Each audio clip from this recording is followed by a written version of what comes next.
Cent Podcast. Hey everybody, this is Matthew, and Rizzle and I are back with another special interview on the You Deserve a Drink podcast. This week our guest is DeFi Dad. We go deep on virtual events together, reflecting first on the recent Ethereal Summit that was held both on a virtual event platform and in cryptovoxels. On the latter point, we really dive deep on the special sauce behind cryptovoxels and the future of VR as it relates to events. We also talk about the challenges and struggles and opportunities from taking a in real life event like the Ethereal Summit and bringing it online and in a virtual context. We had an awesome conversation. As you hear, we had a bunch of laughs along the way. So I really hope you enjoy the conversation that Rizzle and I had with DeFi Dad.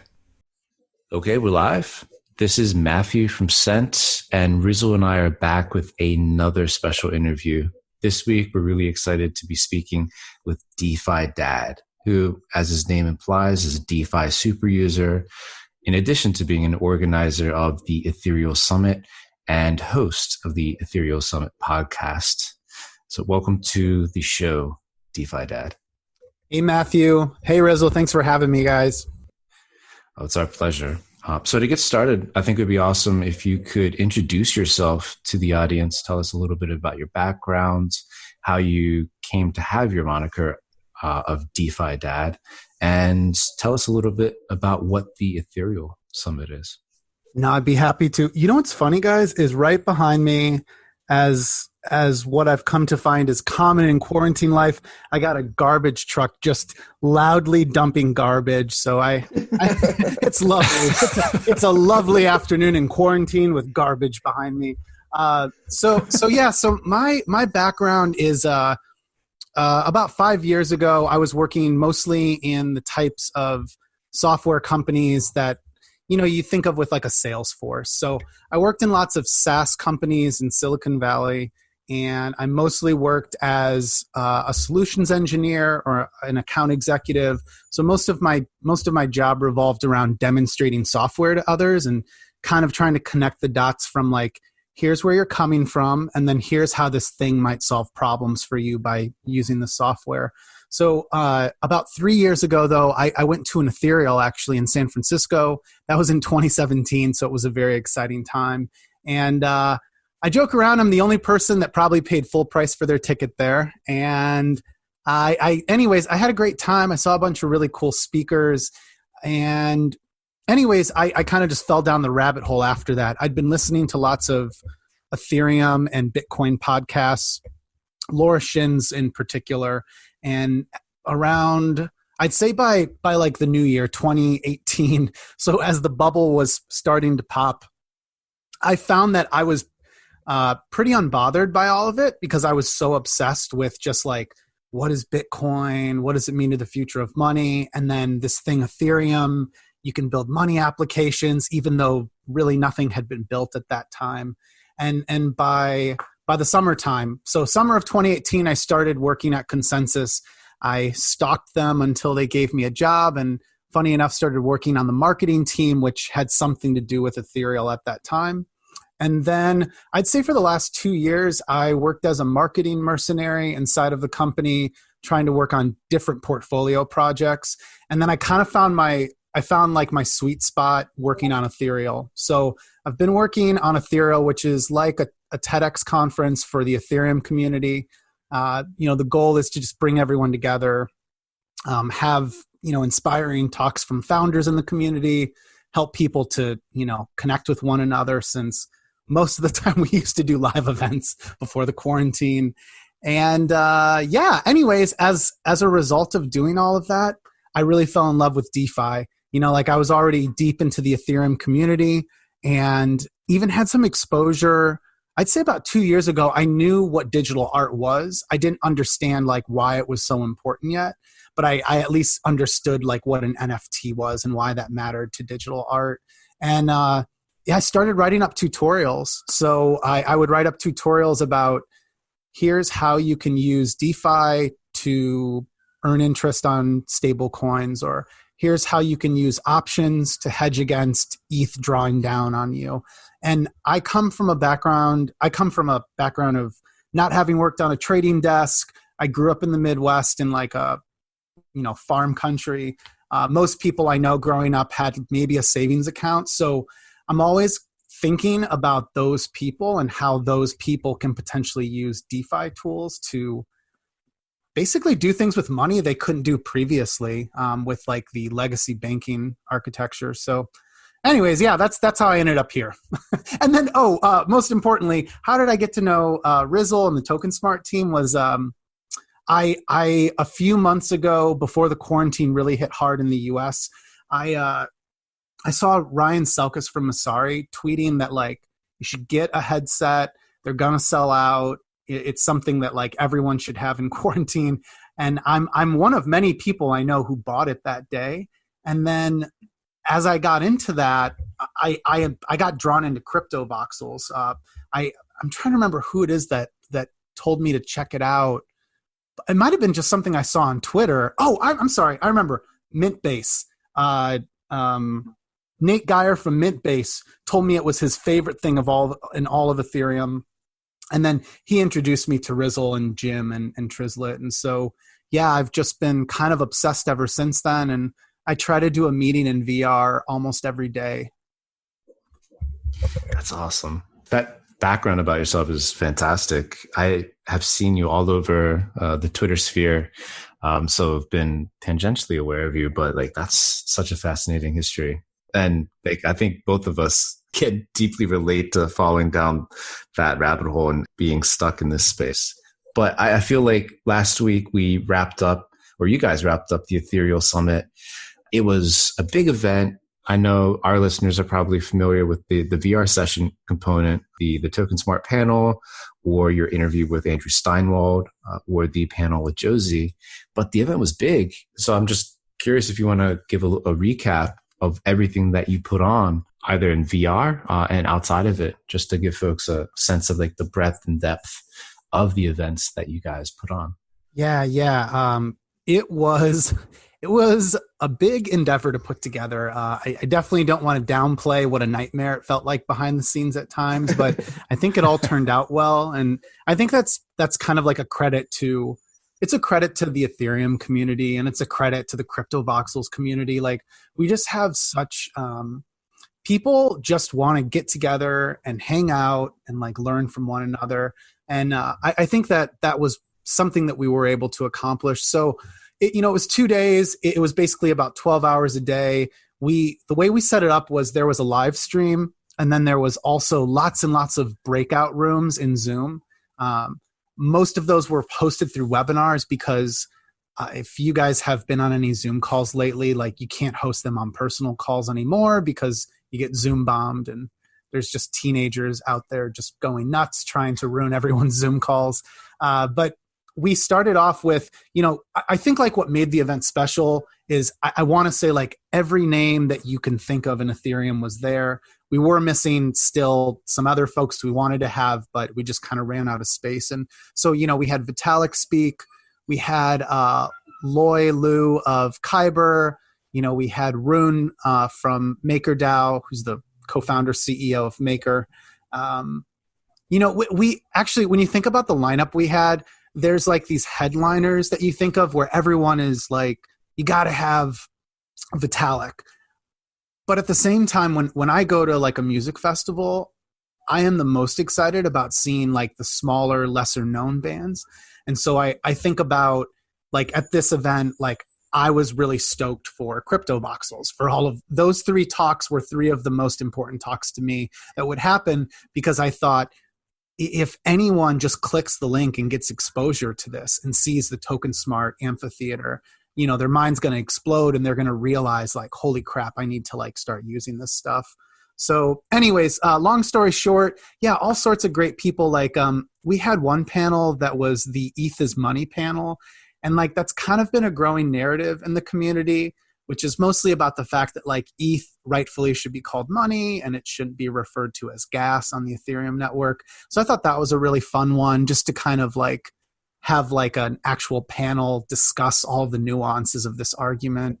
And then, being selfish, just, I really had a great time talking with Andrew Steinwald. He is he's a really thoughtful person in terms of how he thinks about NFTs bringing the mainstream to crypto. And he's got really interesting theses and arguments about why gaming is so much more approachable to newbies to join us in crypto versus something like talking about monetary theory and all the things that go into Bitcoin, like the supply cap and the 21 million Bitcoins. Like those things have worked clearly, but it's so much more fun to show people. And so I think the whole event was about all these applications like cryptovoxels, where you can show off all this digital art, you can expose people to all the incredible builds in VR, and hopefully hook some people, make them want more of it while they're in quarantine, so that we can continue to see the community grow in cryptovoxels. Dude, it was definitely a really fun thing to be a part of. And it was a new formula for us too. We had never done the fireside chat format. And Matthew and I know we both had really good feedback from the community just on that, type of format and everything. And it seemed like everyone enjoyed the conversations, and it was sort of like a departure from the conversations that we're normally having. So we're certainly learning on the fly too. Dude, I know we've had this conversation in the past. Dude, I should say Dad. I know we've had this conversation. Son, tell me. Tell me what you're thinking. So I come from the land of Bitcoin originally. So I didn't really fall down the ETH rabbit hole until about a year ago or so when I discovered Cent. And so I'm sort of coming into the Ethereal Summit from a fresh standpoint, in the sense that I don't really have anything to compare it to because I wasn't down this rabbit hole last year or whatever. So being that we're we're all three of us sort of conversation facilitators in our own right. And my assumption and understanding is that the Ethereal Summit had to do a pretty drastic pivot from the format that you guys did last year. And so I'm just interested in hearing what if there was any resistance, if everyone was down, what type of feedback you got from having to change gears this year, and just some stuff around that. Yeah, it was I think late February, and we were talking about the pandemic, and I think honestly in early February I was being in the crypto Twitter sphere, you've been on high alert. There's lots of people who have been throwing up red flags, for better or for worse, about the pandemic, saying this thing is going to be very serious. You should stock up on groceries, get masks, get a VR headset. It'll keep you sane. And so I think rightfully we had some yin and yang on our team. We had some others who were, I'm thankful, were a little more balanced about it. And we're saying, you might be right. Maybe we do need to pivot from a live event to a virtual event, but let's give it some time. And I felt really, really good about the fact that I think it was mid-March. I think it was around March 13th. We made the call about a little over or a little under 2 months in advance. Our main concern were people booking flights to come into New York, because normally Ethereal is a 2 or 3 day event. Folks come in. It's very high production. We have a production partner, which is why it's high production. So it's a place that's lots of purple colors, lots of rainbow colors. We've tended to always have art galleries inside of the event, and then we have full blown stages with all the lighting you can think of. And so, anyways, all of that sort of got it just got scrapped because we realized we needed to pivot.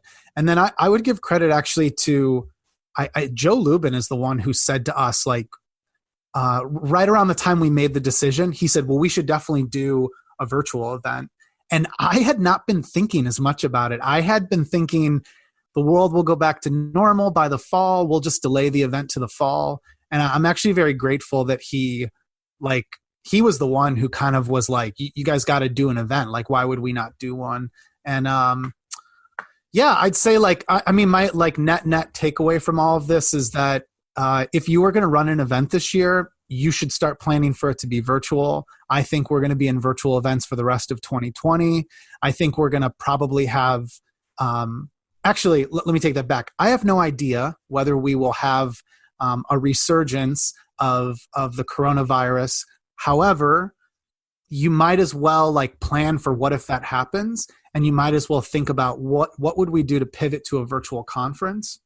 And that's some more of what we can talk about, like how we ultimately planned it and some of the like lessons I learned the hard way during the last few months. Dude, preach, man. I would love to. I mean, like I said, we're all sort of in the same boat, just in slightly different looking boats or whatever. But yeah, really interested to hear the lessons learned and takeaways, and I don't know, stuff you would definitely do again, stuff you would definitely not do again. Any of that, man, is gold. At least for me. I don't know if anyone else cares. No, absolutely. Some of them are really obvious. The number one thing to me was focus on bringing as many people to the event as you can handle in terms of speakers, because the problem with a virtual event, what we learned and what I'm kind of witnessing with Consensus Distributed, who's doing a fantastic job as well. Their event is mind-blowingly well organized. It's very difficult to allow people to talk with one another. Now, there's all sorts of different tools, like if you use Hopin, they have a virtual networking tool. So you get like 2 minutes, let's say, or 3 minutes to kind of speed date with other people. There are, you could host a Zoom meetup. You could do it through cryptovoxels, which was that was the idea we ultimately went ahead with. So anyways, I guess like what I'm trying to say is I focused on trying to bring as many speakers as possible, because I thought this person might only have 15 minutes to really speak and share their story versus being able to meet lots and lots of their peers at the event.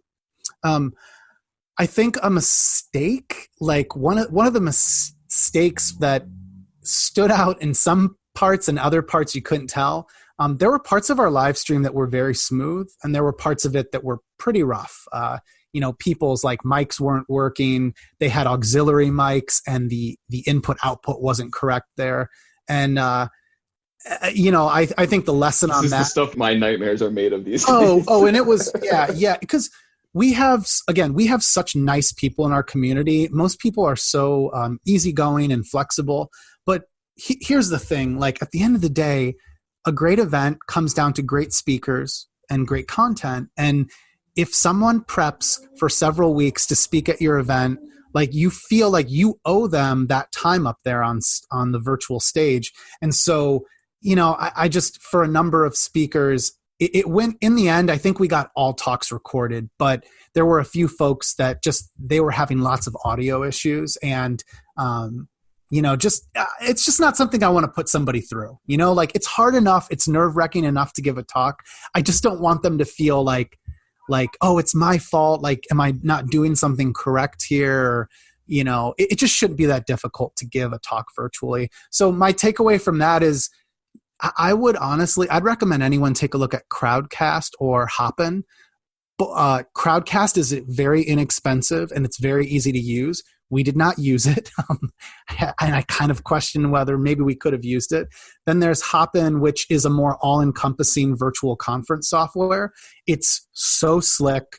I honestly I think like we wanted to be a little more in control of everything. And so we weren't sure if the all-in-one solution was the right one. We questioned whether like maybe this thing won't work as well as it's supposed to. And I would argue, having gone to another event, that it does work as well as it's supposed to. And the last one is Vimeo. If you are a professional video production company, I mean, this is a tool that, this is a tool that Disney and Tesla and like huge brand names use. I would also say, though, that it's very complicated to use. And so unless you have a background working in video production, I probably would skip on Vimeo. But otherwise, those were some of the I think the big lessons. Maybe also start times.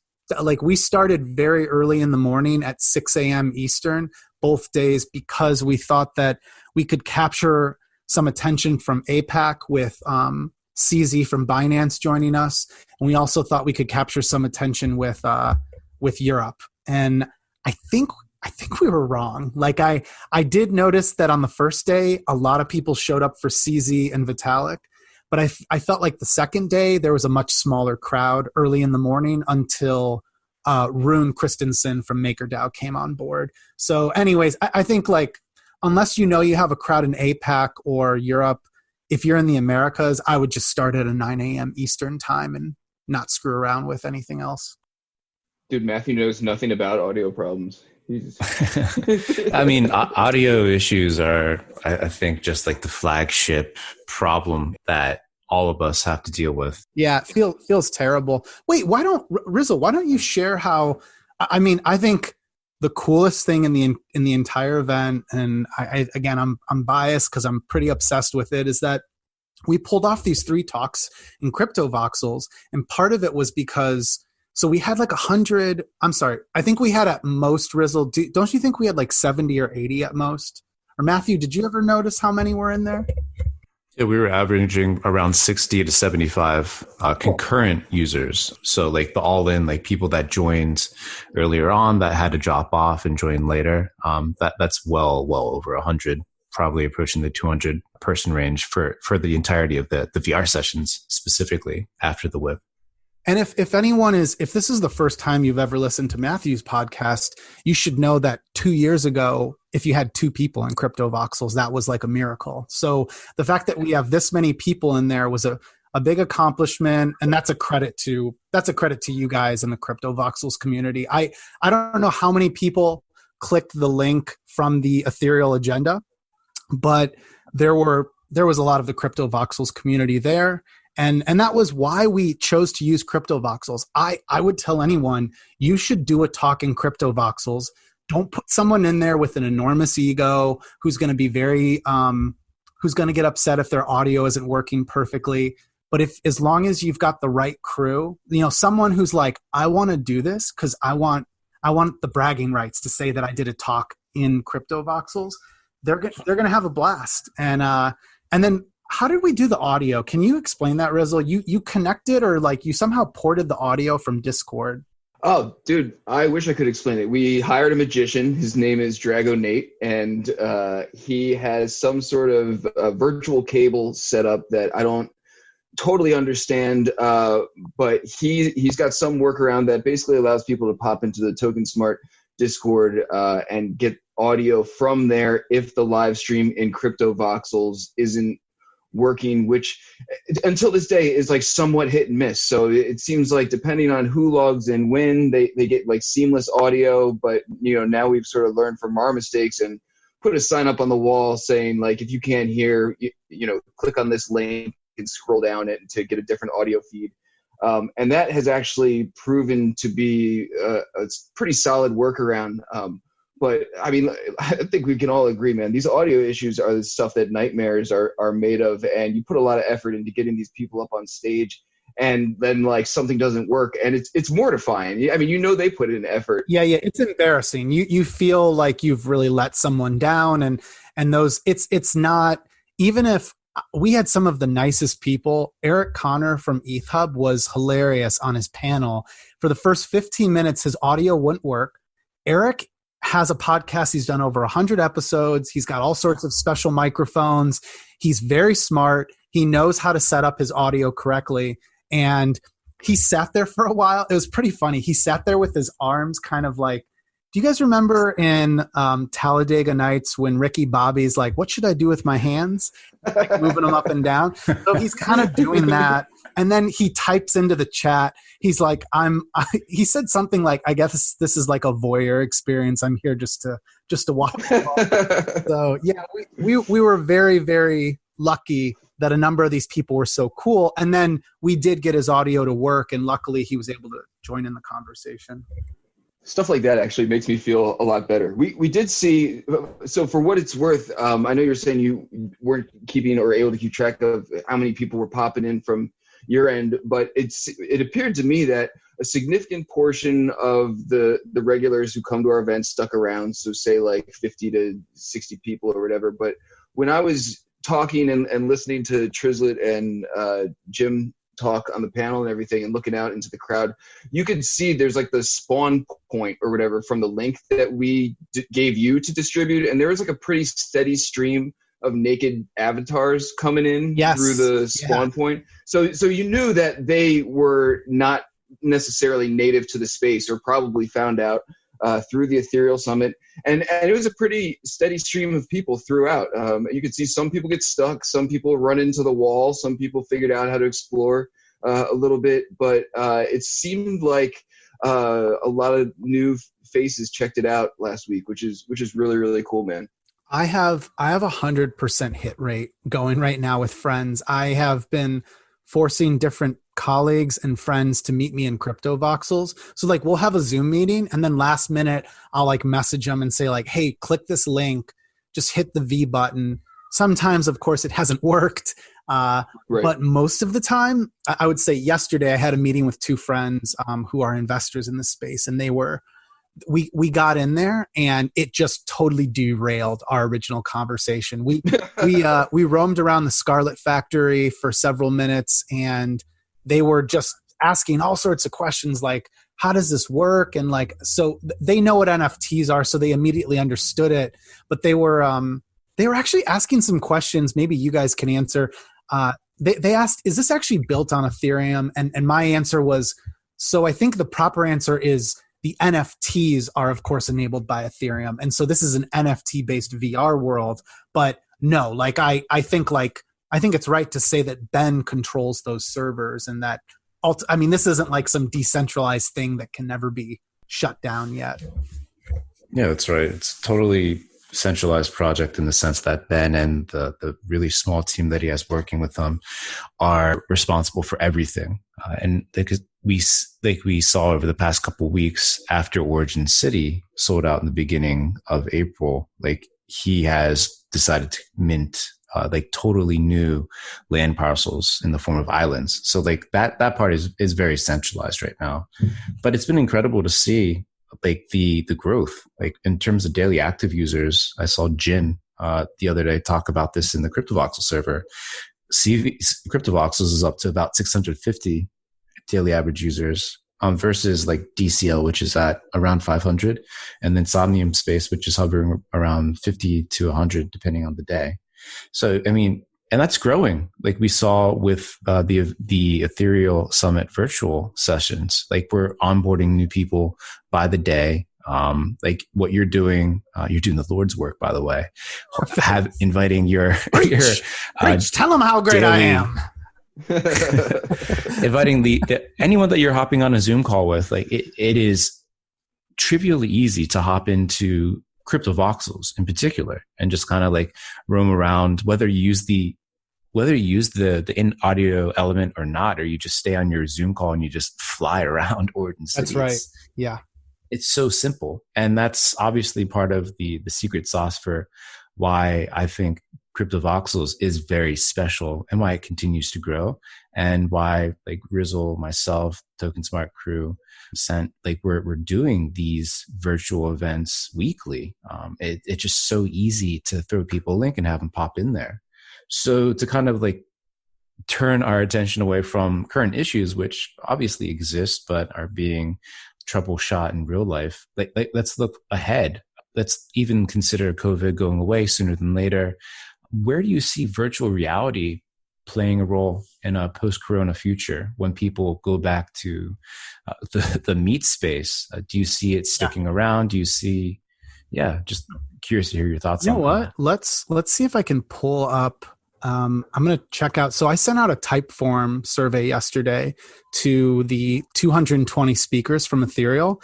And one of the questions I asked them was, even if the coronavirus went away, I think I said in the question, assuming that there will be a vaccine that is distributed worldwide, would you still be interested in virtual events, or would you be more interested? Let me see what it said here. It was... by the way, just looking yesterday, I was getting more answers. Most people were saying I would be more interested in virtual events moving forward. So this was a, again, asking, would you opt for virtual events over real life events? And I was, kind of not surprised, because I think like what I've seen at the ground level, talking with everyone that went to it, despite the audio issues we talked about, people were very, very positive. It was kind of one of those things like, I'm just so happy that we were able to have this get together, and it was really fun get to be able to speak. And it's so anyways, I think like my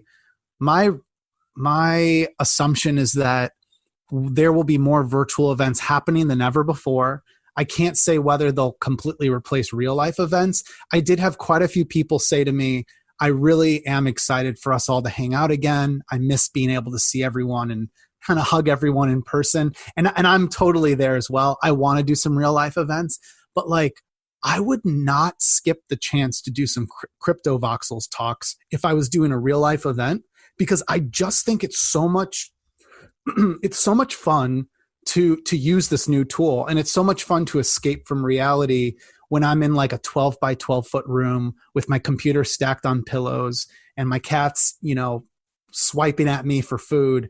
Like, I love getting into cryptovoxels. I feel like I'm staring up at 3 stories of paintings, and I love the fact that like, that's probably my favorite thing about cryptovoxels right now is like, I really do get lost in like, what is it? The height and the depth of things. Like, I feel like I'm there. I've definitely had dreams about cryptovoxels. So like, it's become that like ingrained in me that I'm having like some VR related dreams.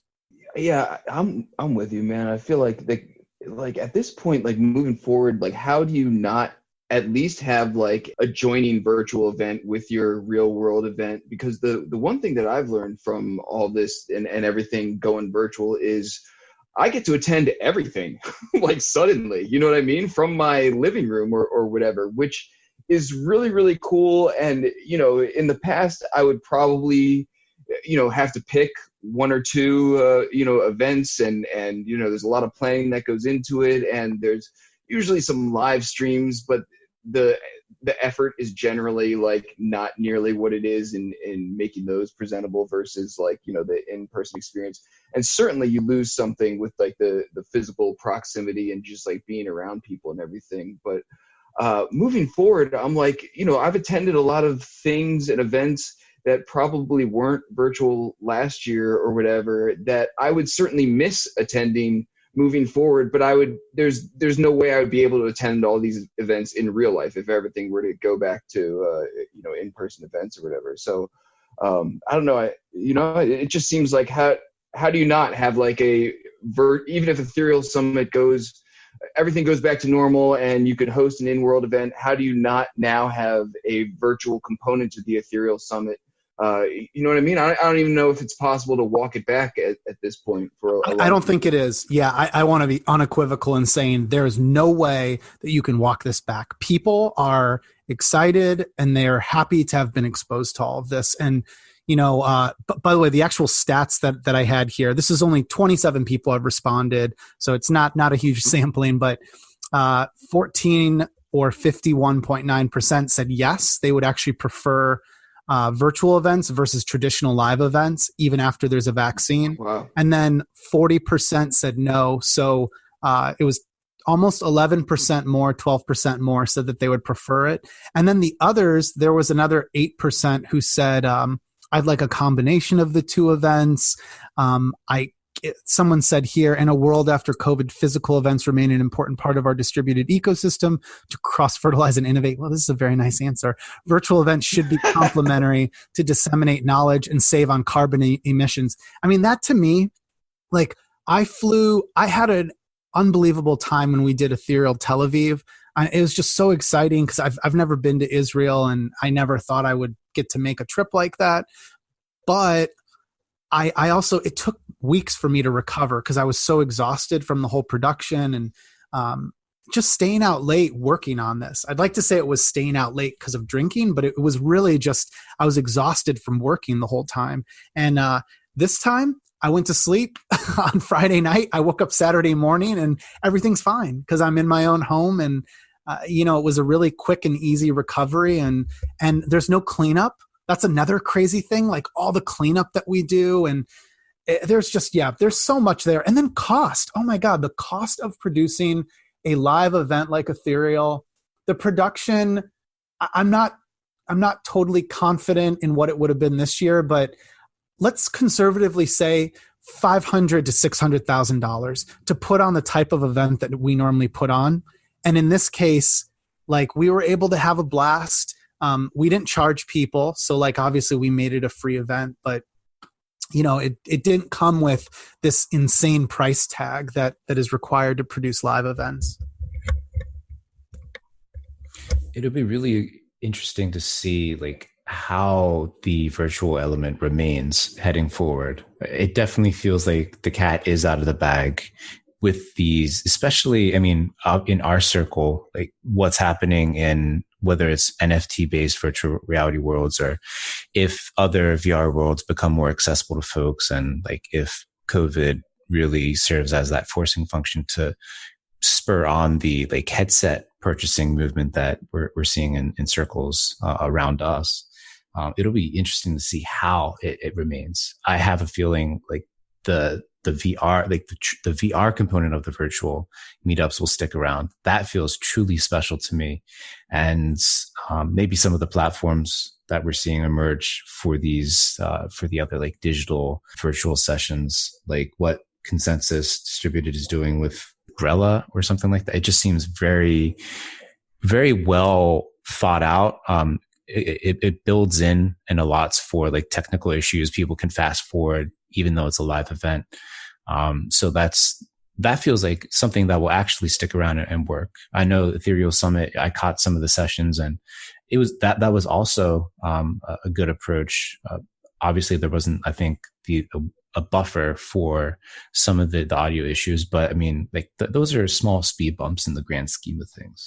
Yeah. I definitely I can't downplay enough, or I don't want to downplay the fact that I think Consensus, having just been on their live stream, they really know how to run that live stream well, and I think they use Zoom Webinar, and they just they stream that out. But yeah, they've done a tremendous job. I mean, I felt like I was treated incredibly well by people who were very confident in everything that they were doing. And the only thing, at one point, my audio actually cut out from the start. It wouldn't work. But because of Ethereal, I kind of was like, wait a sec, I'm using a secondary microphone. I should just not use it. I ripped it out and my audio started working immediately. That's 100%. If you're having audio issues, rip that secondary microphone out. That usually does the trick. Always fixes it. Yep.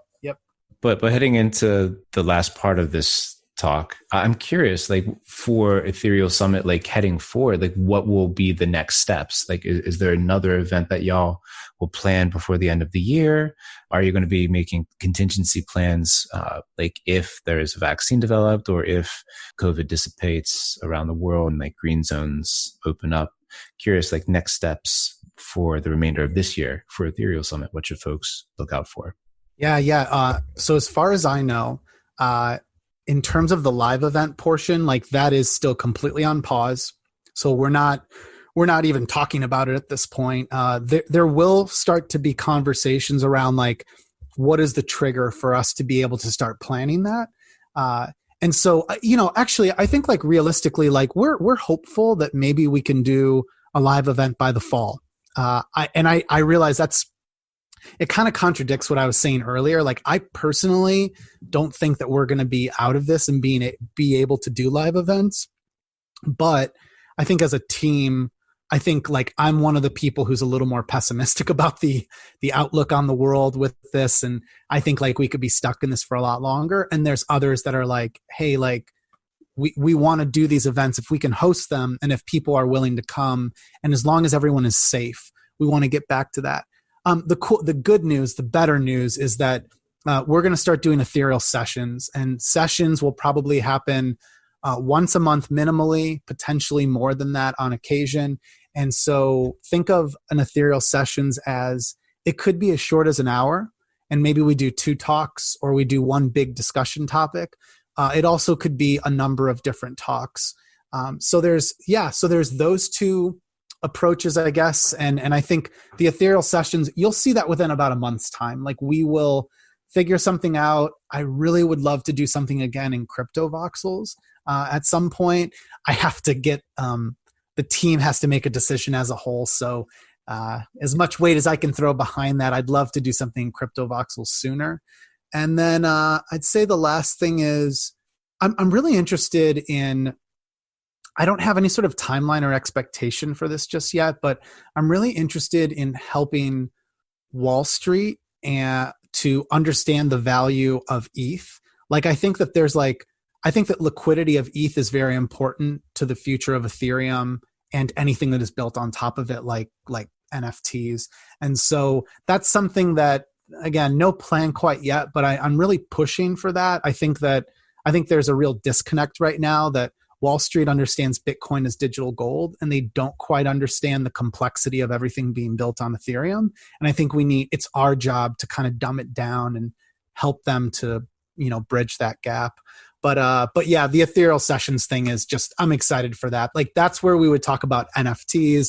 That's where we would talk about, digital art. That's where we would talk about all the cool things being built in cryptovoxels and Somnium and Decentraland. Dad, you're the man, dude. I feel like if there's anyone who should be leading the charge in that area, it's you, man. You're like one of my favorite, like most personable, easiest people to talk to out there in this space. Dude, so towards the end of the podcast, man, I'm always trying to like peek into people's wallets and everything. So if we could sort of like, how much money do you have, Dad? Show me your bank account.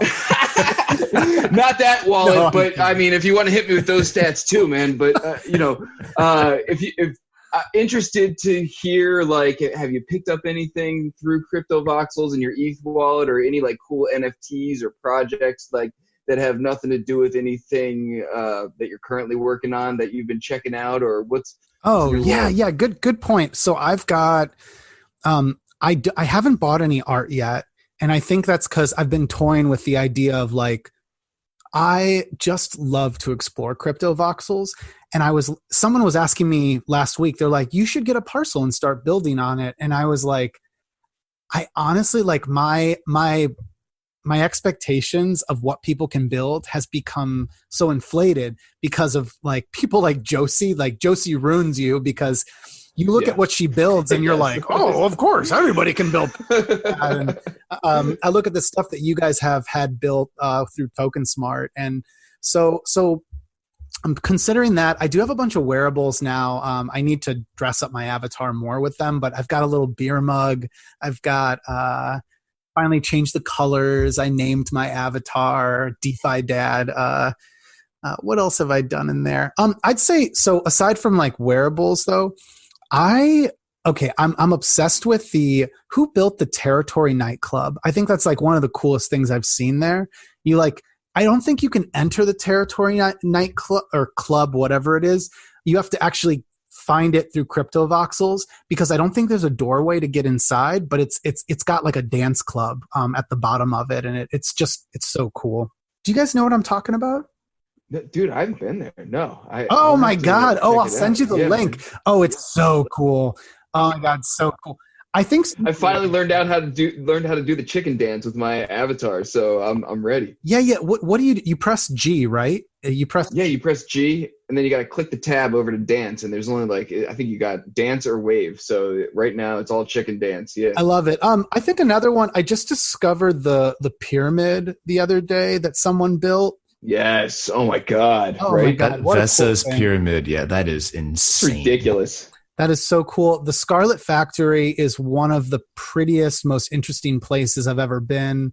I think about it sometimes, even though I'm not there, which again, like, I've got 2 kids that are under 4 screaming. I have no reason to be thinking about it other than the fact that I just think it's so cool. And I kind of want to go there with people and show them like, why would you not want to return to this place? It's so pretty, just to check out. Oh God, there's another one that looks like a video game palace. It's all black and orange. I can't remember the name of it. It's one long hallway. I'm trying to remember what the thing is called. It's so cool.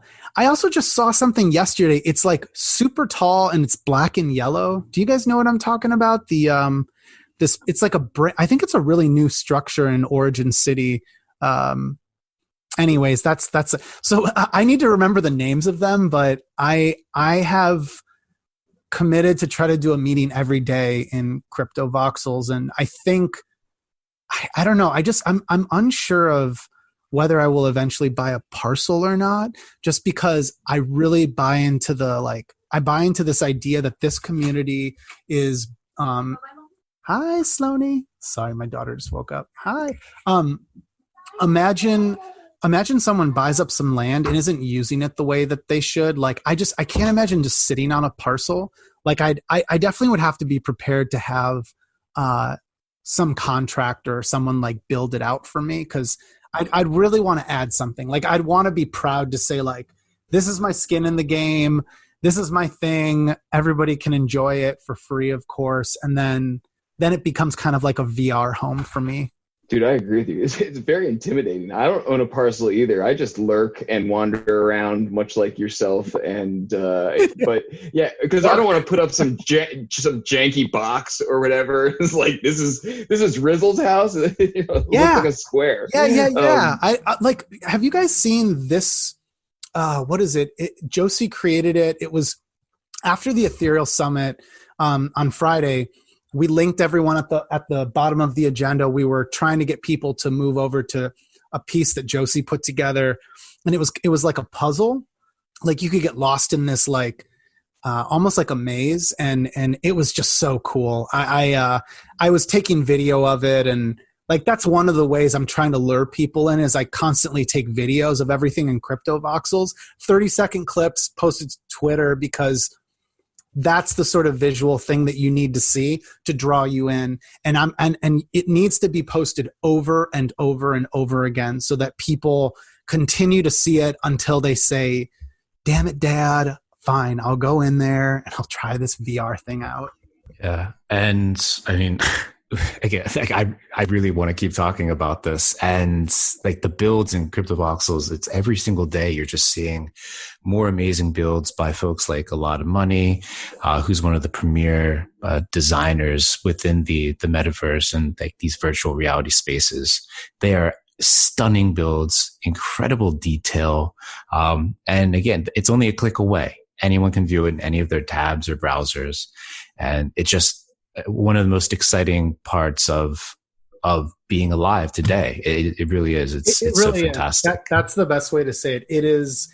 I feel very, very lucky to know this, and I've only known it for about 4 months. It feels like, how did I not know all of this existed? And hey, well, by the way, if you guys, or if anyone listens to this in the next day or so, just on Friday, Consensus with a U, Consensus Distributed, the CoinDesk one, they're doing a really cool thing. They're working with the Nifty Studio. So Jin, which I think we all know Jin from cryptovoxels, but also Jin is in all VR communities. They built this incredible TV studio in VR chat, and it looks like a TV studio. It has cameras. It has, cameras that run on tracks. It feels and looks exactly like what you would expect, not having, of course, I've never worked in a TV studio, but you kind of recognize all the parts and pieces. And they're going to do a talk this Friday at 5:00 Eastern. It's going to be me, Josie, I think Coldy might be there, or maybe not. Maybe Coldy was just hanging out. Luke Herner, who runs a Crypto Mondays VR, and Udi, who I think has like the largest Bitcoin meetup. We're going to just talk about VR meetups and kind of like what the future of that looks like. So anyways, that's all going to get live streamed to Twitter. So that'll be really fun to check out on Friday at 5 p.m. Awesome. Well, DeFi Dad, it was a pleasure to get to talk to you all about VR and virtual events. I am really excited to see what you guys at Ethereal Summit are able to push out with your sessions later this year, and just for all the crazy work that you'll obviously keep on doing. So thank you so much for your time, and keep on keeping on. Yeah, guys, thanks for having me. Really appreciate all the work you and Rizzle do for the community. So thanks again, guys. Talk to you soon. You're the man, Dad. Thank you, dude. Thanks, son. Thanks, Dad. Thanks, boys. Go clean up your room. Thanks. Hey, everybody. This is Matthew again, and I really hope you enjoyed the conversation that Rizzle and I had with DeFi Dad. As always, if you haven't yet subscribed to the You Deserve a Drink podcast, make sure you subscribe wherever you listen. And If you really enjoyed this episode, make sure you recommend it to a friend whom you think would enjoy this sort of interview. Our next few special interviews will take place with some exciting projects, including Lendroid and Crypto Motors. So look out for those episodes to drop soon. Also, on Saturday at 12 p.m. Pacific, the InfinFT launch party and auction will take place in cryptovoxels. So watch out for links to that event. Make sure you attend and enjoy your weekend. Sent on.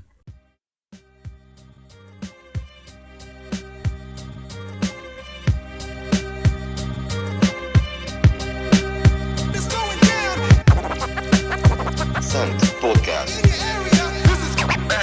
Rizzle. Sent podcast. Sent podcast. Rizzle.